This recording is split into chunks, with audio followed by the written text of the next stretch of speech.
Hello and welcome to Inside Sports. I'm Wes Decker. It's great to have you along this week, and not only great to have you along, but a couple of state wrestling champions are here.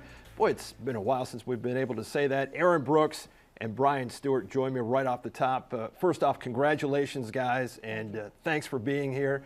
A couple of precocious freshmen who have been strong all season long. Brian, you win the state championship in 4A, 3A at 113 pounds, defeating Northwest Del Gonga last night by a count of 5-2. Early in that match, there was something that happened where you kind of got head-butted. Did that add any extra motivation to winning that match at all? It kind of motivated me to keep going and to work just a little bit harder to try to avoid that situation. Yeah, that was one of those things where you guys kept kind of going at it there head to head, and unfortunately you kind of took the worst of that early on, but you get that 1-0 lead in the second period, and then you add to it to go up 3-0. How important was it for you, first time ever in a state championship final, to kind of get the early lead? How did that work for you in terms of making it easier? Well, I kind of planned it out. I figured if no one scored in the first period with any takedowns, I was hoping to win the toss so that I could get out. And if I got out, then we were just going to go on from there. And everything certainly worked to plan. You had a 3-1 lead late into that third period. And then talk about that final takedown that you got. And that's one that had to make you feel like, hey, I pretty much have this salted away at this point. Yeah, it was, everybody said it was on time. But I felt it. I felt it coming, so that's what I hit. Well, a tremendous victory. And then all of a sudden, after you get the win, you turn into a gymnast. Tell me a little about that. Was that something that was premeditated? Yes. I told everyone that if I won states, I was going to do a backflip. I was going to do a backflip right on the mat, and that's what I did. How many backflips have you done in your life? I can't even count. Oh, that many. So plenty of practice leading up to this. So there were no reservations on your part that it wasn't going to end well. No. I mean, I was just a little bit worried because I was in front of a crowd, but. Yeah. Well, all's well that ends well for sure. And again, congratulations on the state title. Aaron, you win at 126. And you were dominant during this tournament. You win that final match 9-3 against a kid that you had beaten for the region championship in Westminster in Cole Wetzel. But that was the closest match you had in the tournament. Tell me a little bit about this tournament for you and the finals match itself, because it seems like you're such a low-key guy, but you have that sense of confidence. I just knew if I stayed calm and wrestled every match, then I'd be fine. Like, just thinking about what I'm going to do and not rushing it. So just mainly just staying calm, just did my thing. And there was really no drama in your particular bout after the first period as you got out to the lead there. And once you did, and you knew your opponent from that region match, what went through your mind there? What kind of strategy did you want to implement this time around, seeing him for a second time in a short period of time? I just knew I had to keep pushing the pace because I knew he'd get tired. So just look for angles. And that's something that you pretty much do in every match, because when I talked to you after the region championship and leading up to this, when you said that's one of the keys for you is to push the pace and to keep things going at a fast tempo. And it was takedown after takedown there from the second into the third, the 9-3 victory, as I mentioned. And there were, really when you break all of this down for you and for Brian, this is not a stage that you're not used to being on. Yeah. So tell me a little about that, because there are so many guys who get out there and they're a little bit phased, a little bit intimidated, but you've wrestled most everywhere, big crowds, everything else. Tell me about how this compares to some of the other things you've done. I'd say it's a little bigger than what we've wrestled in, but being that we've wrestled around the country, it did help the nerves. But yeah, states was obviously bigger. Yeah, and how important is it for you to win this state championship? It's pretty important. 45-1, your record for the season, most victories ever in a year for a Washington County wrestler. Does that allow you to lay claim to being the greatest wrestler in Washington County history in a season? Not yet. I wouldn't say so. No. Okay. Well, I know you Yeah. both of you guys are pretty humble guys as it Yeah. is. And Brian, let me come back to you and ask you the same question that I asked Aaron. How important is this state championship to you? It's really important, and I say that because it gives me points to lead off of for next year. I'll get a good seeding at counties and regionals because I won states this year, so it's really important. And you don't mind at all kind of having a target on your back, do you? I don't think it matters to you at all. You've pretty much become conditioned to this. Yeah, in the beginning of the year, I basically had a target on my back because I was a freshman and I was ranked. I just learned to work through it. And I think it's interesting because 4 of the other 5 guys who were on the podium with you, all seniors. Aaron, as far as it relates to that, does it give you any type of satisfaction to be able to knock off guys who are older than you are? A little bit, just to know that you're dominant. And how much better do you think you can be? I mean, you guys both start out as freshmen with state championships. I mean, where do you go from here? What do you need to do to get better? What things do you look at and say, I still need to improve on?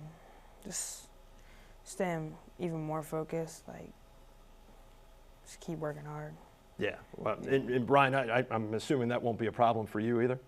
No, I work hard enough as it is, The only thing I can do is keep doing it and maybe try to push myself just a little bit harder, and we'll see where it takes me. Well, when I come back, we'll talk a little bit about your teammates, how they fared there, how things went for some of the other county wrestlers. Second segment with our 2 resident state champions, Aaron and Brian, when we come back in just a moment.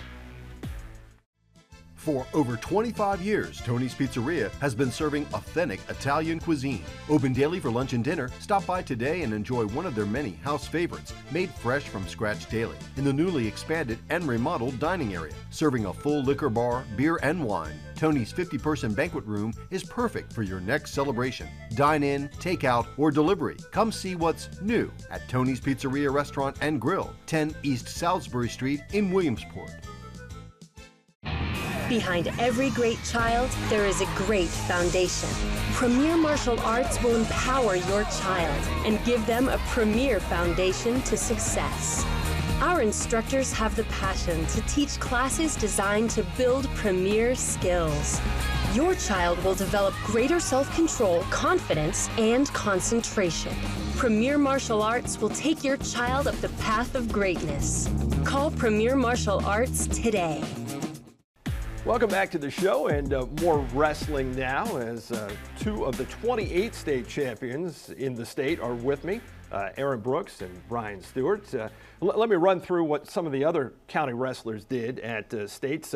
22 of them altogether were able to qualify, which is a major feat in and of itself. Only 20 competed there. Dalton Hawkins of Boonesboro came down with a contagious skin infection, which kept him out of action, and Aaron's brother Isaiah out with a dislocated elbow. So those 2 guys didn't have an opportunity to compete. But as for those who did, North Hagerstown with 11 wrestlers in action, 5 of them wind up as state place winners, and they finished second as a team to the Hubs, unable to defend that championship from a year ago. But Damascus just so tough this year, winning by 24 points. As far as North individual wrestlers, Hunter Faith at 132 gets to the finals in his weight class, winds up coming up short in his final chance there at states, and it had to be excruciatingly painful in a way because for the second year in a row, it's a 1-point defeat in that finals match. And as it played out, he winds up in the span of 9 days wrestling the same guy twice, and this time, with everything on the line, just can't quite get that state championship, finishing the season with a record of 41-3. And then Aaron Dobson, another senior at 285, he'd only lost 1 match all year coming in, got matched up against one of the bigger guys you're going to see in that heavyweight weight class, a guy from Annapolis who Aaron really needed to use his speed to kind of try to change things around. And it was an atypical heavyweight match in a lot of ways. There were a lot of points scored, and it was 11-8 at the time that Dobson wound up getting pinned in the second period. So, guys, is it tough, Brian, to kind of look at those seniors, knowing that you won state championships as a freshman and knowing that was their final opportunity and they both just couldn't quite get the job done? Yeah, it's very tough. And to know that it's their last chance, it's kind of upsetting. Yeah, and Aaron, any words of wisdom you can give these guys, or do you just stay away from them at that point? I just told them keep their head up Yeah. because they're good captains, and they help the team out a lot. Yeah, part of what made North Hagerstown so successful, not only this year, but throughout their careers.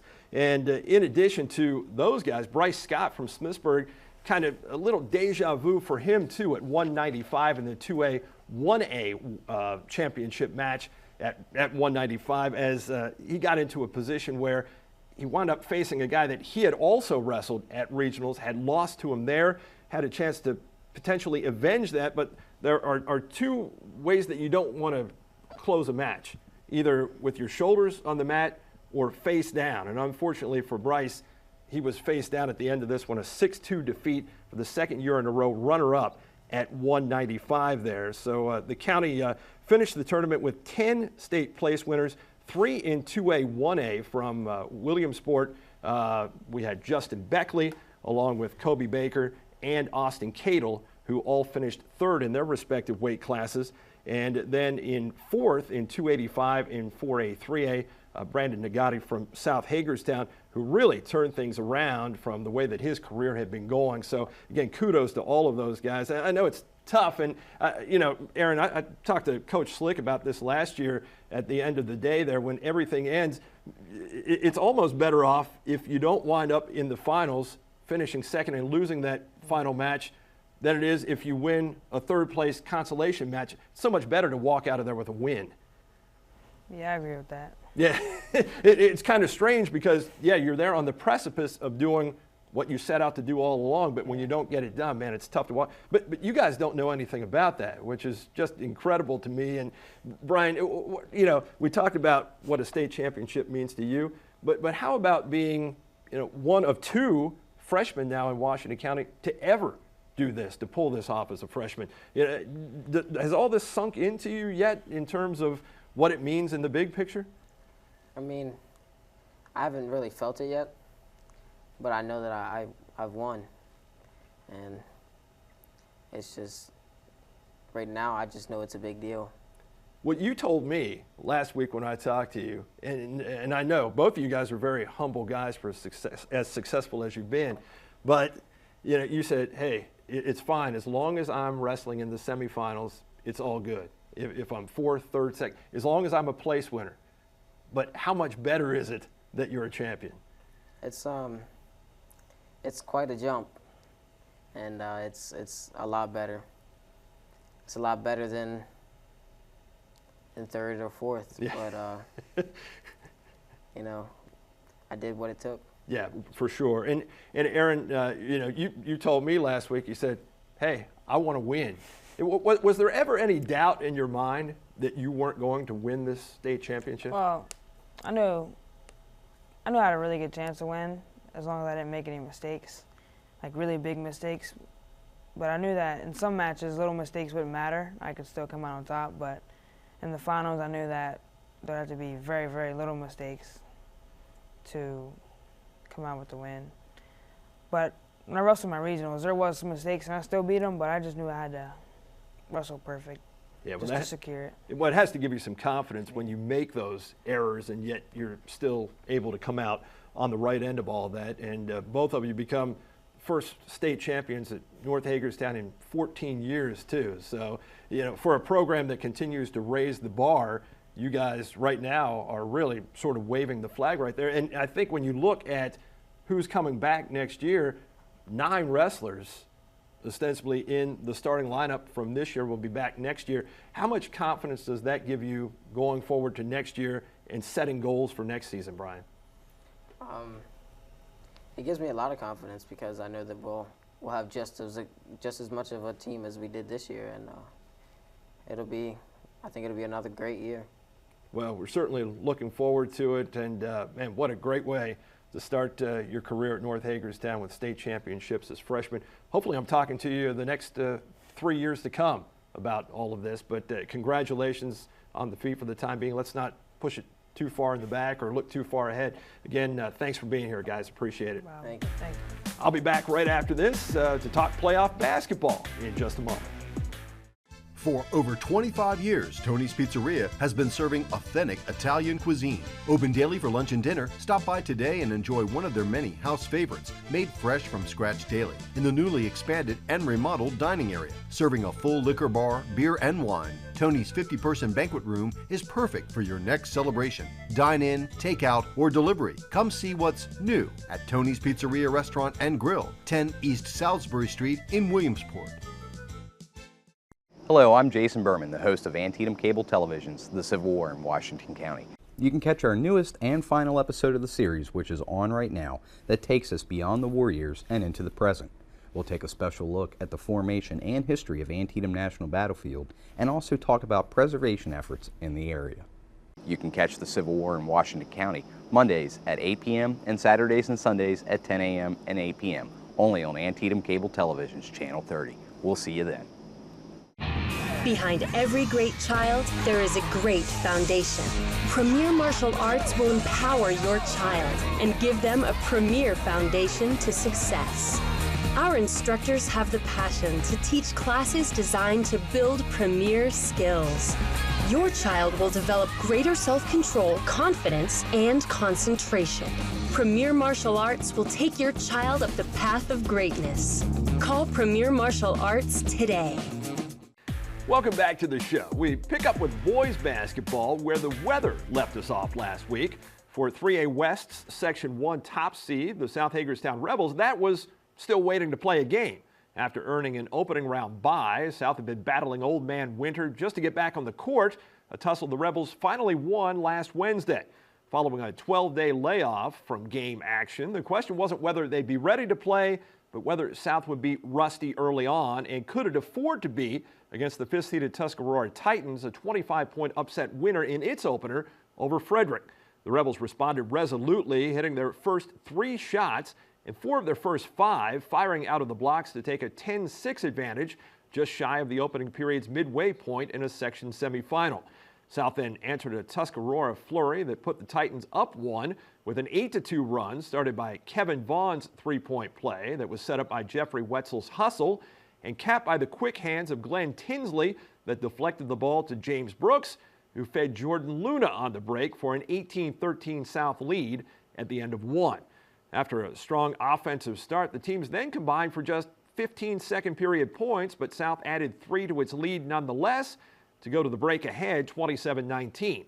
It was a margin that ballooned to 15 with 1:11 remaining in the third and ultimately 14 at 40-26 after 3. But Tuscarora didn't have 15 wins to its credit for no reason, and over the next 6 minutes, the Titans outscored South 15-6 to pull within 46-41 with 3:04 to play, and then 46-43 with 2 minutes showing before Luna asserted himself to push the Rebels back ahead by 2 possessions. And although Tuscarora would hang around, the South senior effectively kept them at bay with this basket with 1:12 remaining. While the Rebels may have stumbled to the finish, they survived and advanced 55-51. And things looked promising for 19-3 South all around. In the region's other section, 5th-seeded Seneca Valley had knocked out top-seeded Einstein, clearing a potential obstacle from the Rebels' road to the 3A West title. And next up in the section championship game for South, 3rd-seeded Linganore, who had edged the 2-seed Urbana in the other Section 1 semi. Not only that, but South had to be intent on exacting a measure of revenge for the 77-66 setback the Lancers had handed the Rebels in their season opener 3 months earlier. However, for South, the final sequence of the third quarter typified the way things had played out to that point, as Linganore made yet another shot on the heels of a Rebel miss to take a 44-27 cushion to the fourth. Coach Kevin Naylor was left to wonder where the team that had won 9 straight in the South Potomac Street Gym had gone. Seemingly, to make things bleaker, Luna picked up his 4th personal foul just over a minute into the final frame. I said seemingly because he proceeded to play with reckless abandon from there that translated into a personal string of 6 straight points over the next 42 seconds. an effort that breathed new life into the home team, who was now within 13 with over 6 minutes left. And the Rebels kept clawing back. First, it was Jacoby Lott's three-point play. Then Wetzel's pull-up jumper that made it a 10-point game with 2:38 remaining, followed by Vaughn's long two-pointer 32 seconds later that sliced the deficit under double digits. Then, with a chance to put the pressure squarely on the visitors, you can almost see the wheels turning in Luna's head as he let this three-point attempt go, and the result was all too familiar on a night that South shot just 36% from the field. Well, South ended up scoring 23 points in the final 8-minute stanza. The fact that it took the Rebels 24 minutes to score their first 27 of the night is what cost them as their season ended just the way it started, with a loss to Linganore this time, 62-50. So while South Hagerstown's year ended prematurely in upset fashion, Williamsport, the number 2 seed in 2A West Section 1, went seeking to upset the classification's state runners-up of a season ago, top-seeded Oakdale on the Bears' home court. Judging by the intensity of head coach Ryan Grable, there was no mistaking a section title and a trip to the region final was on the line. While Oakdale opened up a 7-point first-half lead, his Wildcats refused to fold and just kept chipping away.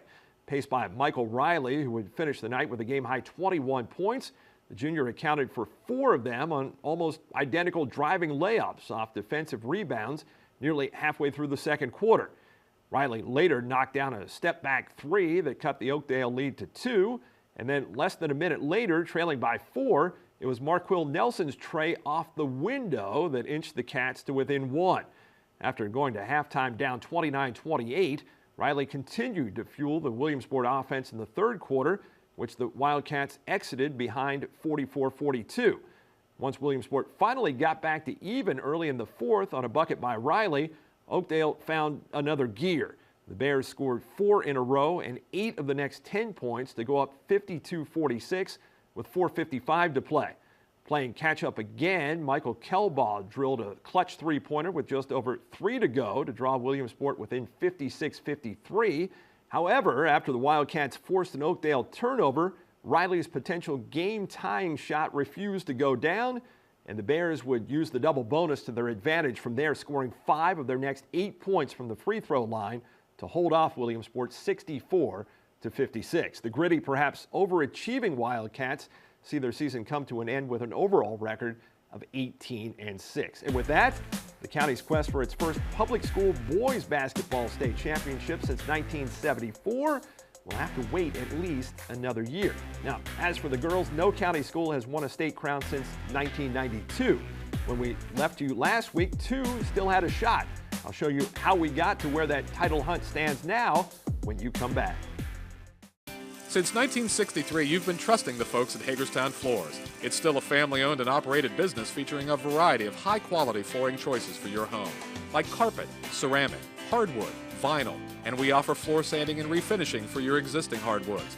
And you'll find us stocked warehouse, full of flooring options for do-it-yourselfers or take advantage of our in-house installers for expert installation. Hagerstown Floors on Virginia Avenue in Hagerstown, the trusted name in flooring since 1963. If there's one thing my dad taught me, when life doesn't go exactly how you plan, keep it simple. Sometimes a few curveballs are thrown your way. With one visit to Bank of Charlestown, they helped me map out a strategy to start the next chapter of my life. Even though I work with my hands, I still work with people. That's what BCT does best. They're my trusted advisor for all the details and whatever comes next. From home improvement loans and mortgages to business lines of credit, find out what a partnership with BCT can do for you.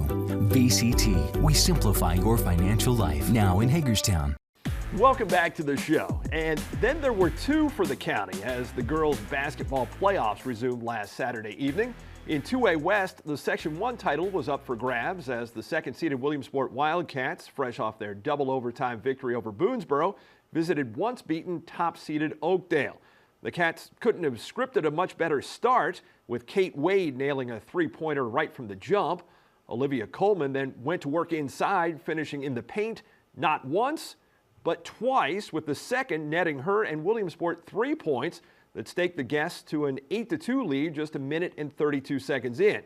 Alexis Klein added to the early Wildcat windfall, making it 13-7 Williamsport with 3:24 remaining in the opening quarter. Unfortunately for Williamsport, A questionable foul call on an Oakdale three-point attempt proved to provide a critical turning point in the game. While the Bears proceeded to hit all 3 resulting free throws to close the gap to 3 points, the Cats lost their offensive touch, missing their final 5 field goal attempts and turning the ball over on their other 2 possessions to close the first period, which Oakdale finished with a 7-0 run to take a 14-13 lead. And the second quarter only served to exacerbate Williamsport's downward spiral. The Cats missed all 6 of their shots from the field, sank just 2 of 6 free throws, and turned the ball over 8 times, resulting in just 2 points. The only silver lining was that Oakdale managed to make just 3 of its 18 field goal tries, so despite a forgettable frame, Williamsport was within 10 at halftime. However, that fortuitous feeling was quickly extinguished in a second half, during which Oakdale's shooters answered the call and shot down any comeback hopes the Cats harbored, turning a 25-15 halftime advantage into a 58-36 section championship victory. It brought what was a tremendous campaign full circle for Williamsport, but not the way the Wildcats wanted it. Williamsport went 21-2 in between season opening and season ending losses to Oakdale. That left the Smithsburg Leopards, ironically, the last county school to reach the state basketball Final Four, as the final team with a chance to do it this year. But first things first, the 1A West Section 2 championship was up for grabs as the second-seeded Leopards hosted the 4th-seed Brunswick. Smithsburg came out on fire against the team it had already dispatched twice during the regular season. The Leopards rang up the game's first 7 points in less than a minute to gain immediate control. And while Smithsburg didn't allow the Railroaders to convert their first field goal until 3 minutes and 16 seconds had expired, once they did, it almost signaled that it was their turn.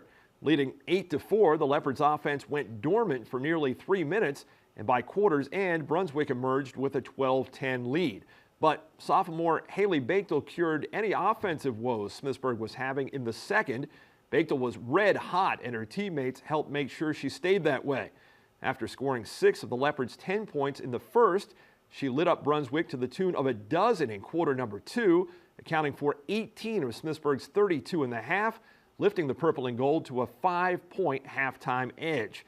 Haley would finish the game with 26 as the Leopards finished Brunswick 64-52 to capture the Section 2 title. So, one season after notching just one single solitary W, Smithsburg now owned 12, and first-year head coach Chip Bechtel's girls had earned the right to play for a region championship at HCC on Monday against Section 1's top seed, who also happened to be the reigning and defending 1A state champs, the Southern Garrett Rams. Although Smithsburg looked ready to challenge Southern, looks proved to be deceiving, and it didn't take long to determine. Right off the opening tip, 3 became an important recurring number. Before the game was even 10 seconds old, it was 3-0 Rams, and Smithsburg would find that anything coming in threes was just plain frustrating, including 3 looks at the basket on successive possessions that resulted in 3 misses both times. Trailing 11-1 just 3 minutes in, Southern Garrett kept the threes coming, either via the conventional route or from beyond the 3-point arc. By the time Madison Bechtel scored the Leopards' first field goal, 3 minutes remained in the opening quarter, and it was 18-3. With over 3 periods still to play, things never got better for Smithsburg. Merely consider that was leading scorer Haley Bechtel's only basket, and at halftime, the Leopards were behind 31-6. It took crazy sequences like this one just to get Smithsburg decent looks at the basket, and that was one of the few times the ball bounced anywhere near the Leopards' way. In a season during which Smithsburg had come so far, it discovered there's still a long way to go, which the final score of 56-23 and the Leopards' final record of 12-13 indicates. So that closes the book on the games, meets, and matches of the 2014-15 winter sports season, and that means that there's only one thing left for me to do: reward the best of the best from the season that was, and I'll do that next week on our Inside Sports Winter Sports Awards show. Find out which athletes and coaches garnered the prestigious rewards for their exemplary performances over the last 3.5 months. For now, thanks for watching, and I'll see you then for our big finale on the Inside. Hey, your sisters and your brothers, your haters and your lovers, you gotta get up in the streets